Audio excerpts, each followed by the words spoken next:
तो स्वागत है यहाँ पर आप सभी का यहाँ पर 10th वालों का। तो यहाँ पर मैं सबसे पहले तो यहाँ पर जो हिंदी का है सैंपल पेपर मैं लेकर के आ चुका हूँ और यहाँ पर इसको मैं क्वेश्चंस को पढ़ कर के आपको बताने वाला हूँ और इसकी पीडीएफ वगैरह किस तरीके से डाउनलोड कर सकते हो वो भी यहाँ पर दिखाने वाला हूँ, बट वो मैं आपको बता दूंगा। तो उससे पहले हम लोग यहाँ पर देख लेते हैं कि क्वेश्चन पेपर में कौन कौन से क्वेश्चन जो हैं दिए गए हैं।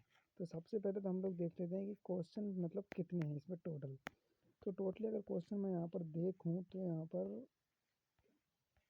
लगभग 13 क्वेश्चंस हैं। खंड खंड में ये बटे हुए हैं और इस तरीके से मैं आपको दिखाऊं तो यहाँ पर खंड कैसे हम स्टार्ट करते हैं। खंड कैसे हमारी जो स्टार्टिंग है यहाँ पर शुरू में व्याकरण जो है दी गई है।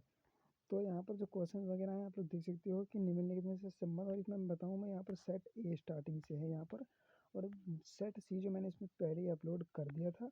तो यहाँ पर जो सेट ए मैंने डाउनलोड किया तो उसको मैं यहाँ पर अपलोड करके दिखाने वाला हूँ आप सभी को। तो यहाँ पर और भी मेरे पास जैसे कि सेट बी भी है मेरे पास यहाँ पर, और भी यहाँ पर सेट सेट और बाकी बहुत और दूसरे क्वेश्चंस वगैरह हैं। प्रैक्टिस पेपर 10th सेकेंडरी का सोशल साइंस का भी है मेरे पास। इतने सारे मतलब आप लोग देख सकते हो कि इतने सारे क्वेश्चंस वगैरह जो मेरे पास पहले से ही मैंने डाउनलोड करा के साइंस का भी है। और यहाँ पर मैंने मतलब एक तरीके से मेरे पास पूरी यहाँ पर प्ले लिस्ट जो है मैंने डाउनलोड करके रख रखी है। तो यहाँ पर आने वाले टाइम में आपको ये देखने को मिल जाएंगी। तो आप लोग चैनल को अभी से सब्सक्राइब करके रख लो।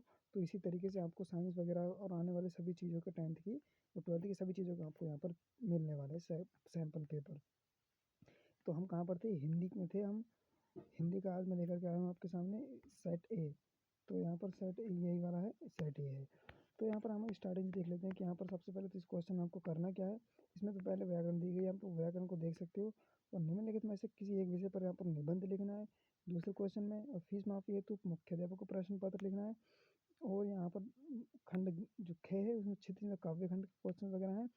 तो यहाँ पर मैं अगर क्वेश्चन पढ़ूंगा वीडियो बहुत ज़्यादा लंबी हो जाएगी, तो यहाँ पर मैं अगली वीडियो में आंसर ले आऊँगा और अभी के टाइम में इसको मैं सिर्फ क्वेश्चन पढ़ के मतलब दिखा दे रहा हूँ। आप स्क्रॉल करके आप लोग सिंपल तरीके से इसमें देख सकते हो। सीवन उधेड़ने का क्या अर्थ है, सिलाई उधेड़ना, सिलना, जीवन को ऐसे जानना, इनमें से कोई नहीं। और उत्साह का एक आह्वान गीत है, ये किससे संबंधित, बादल को, बिजली को, फागुन को, सावन को, कवि की झोपड़ी में क्या खेल रहे हैं, गुलाब, जलजात, चंपा, जूही, संगीतकार का क्या काम है, गीत गाना, परामर्श देना, मुख्य गायक की आवाज़ में अपनी आवाज़ मिलाना, प्रशंसा करना। निम्नलिखित काव्यांश पढ़कर पूछे गए प्रश्न का उत्तर लीजिए। यहाँ पर ये काव्यांश देगा, इसका उत्तर देना है यहाँ पर। निम्नलिखित काव्यांश का भाव और काव्य सौंदर्य स्पष्ट कीजिए और आत्मकथ्य कविता का मूल भाव स्पष्ट कीजिए। सूरदास के पदों के आधार पर गोपियों का योग साधना के प्रति दृष्टिकोण स्पष्ट कीजिए। और यहाँ पर क्षितिज गद्य खंड के आधार पर निम्नलिखित बहुविकल्पीय प्रश्न के उत्तर उचित उत्तर पुस्तिका में लिखिए। हवलदार साहब हर 15 दिन के लिए कस्बे में गुजरते थे, घरेलू काम से, कंपनी काम से, बाजार खेती काम से। तो आपको पता ही होगा। यहाँ पर पहले ही पाठ में से बालगुन भगत की प्रभातियाँ कब तक चलती रहीं, कार्तिक, आषाढ़, अश्विन, फागुन। लखनवी अंदाज पाठ में लेखन किस पर व्यंग्य किया, अफसर शाही, पतनशील, सामंती वर्ग, रेल व्यवस्था पर, इनमें से कोई नहीं। लेखिका का पिताजी का शब्दकोश कैसा था, शब्दवार, विषयवार, घटनावार, मुहावरेदार। हनुमान जयंती के अवसर पर शास्त्रीय एवं उपशास्त्रीय गायन वादन की सभा कितने दिनों तक होती है? 4 दिनों तक, 7 दिनों तक, 5 दिनों तक, 9 दिनों तक। सभ्यता को किसका परिणाम कहा गया है? संस्कृति का, समाज का, देश का, राष्ट्रीयता का। निम्नलिखित गद्यांश को पढ़कर पूछे गए प्रश्नों के उत्तर दीजिए। यहाँ पर ये गद्यांश बाल गोविंद भगत की में से है। इसको पाठ का नाम बताना है, लेखक का नाम बताना है। बाल गोविंद भगत की संगीत साधना का उत्कर्ष कब देखा गया? बाल गोविंद भगत अपने बेटे को किस कारण अधिक प्यार करते थे? बाल गोविंद भगत अनुसार कैसे आदमी पर ज़्यादा निगरानी की आवश्यकता है? बाल गोविंद भगत की पुत्र वधु कैसी थी? तो इनको क्वेश्चन को आंसर आपको देना है। वो यहाँ पर प्रश्न नंबर 10 है, स्वर्ण प्रकाश तथा मन्नू भंडारी का जीवन परिचय देती है, उनके रचनाओं, साहित्य विशेषता पर, भाषा शैली पर विकास प्रकाश डालिए। 5 नंबर का बड़ा लिखना है।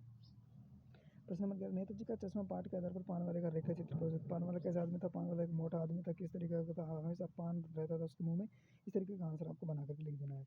बना करके ही लिख दो तो ही बहुत बढ़िया है। आप लोगों को क्वेश्चन में ज़्यादा आंसर छुपा हुआ होता है। लेखक के अनुसार सभ्यता और संस्कृति की सही समझ अभी तक क्यों नहीं बन पाई? इसका आंसर आपको दे देना है। और यहाँ पर प्रश्न नंबर 12 खंड गए स्टार्ट हो चुका है। कृति का भाग 2 के आधार पर निम्नलिखित में से किन्हीं 2 प्रश्न बताइए। 3 दिए गए, इसमें से किन्हीं 2 को छांटना है आपको। आपकी तरफ से भोलानाथ अपने साथियों को देखकर शीर्षक ने क्यों बदलता है, भूल जाता है? प्राकृतिक सौंदर्य के अलौकिक आनंद में डूबी देखकर को कौन कौन से दृश्य झकझोर कर गए? मैं क्यों लिखता हूँ शीर्षक पाठ का उद्देश्य स्पष्ट कीजिए। तो आपको क्वेश्चन नंबर लास्ट है हमारा नैतिक शिक्षा का। तो नैतिक शिक्षा के आधार पर हमें आंसर देना है। 4 क्वेश्चन है, एक एक नंबर का। योग किसको जोड़ने का काम करता है? शरीर, मन, आत्मा, उपरोक्त सभी। तो यहाँ पर मनुबाई को छबीली कहकर कौन पुकारते हैं? गंगाधर राव, पेशवा साहब, मोरोपंत, बाजीराव।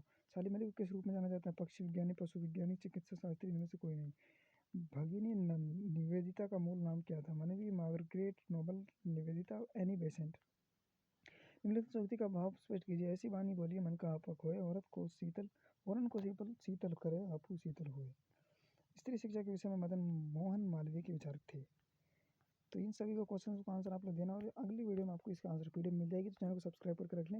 वीडियो अभी फिर भी ज़्यादा लंबी हो रही है, तो इसलिए मैं यहाँ पर वीडियो को यही ऐड करता हूँ। मिलते हैं एक और ऐसी नए न्यू सेट के साथ। अब आएगा आपका सेट बी।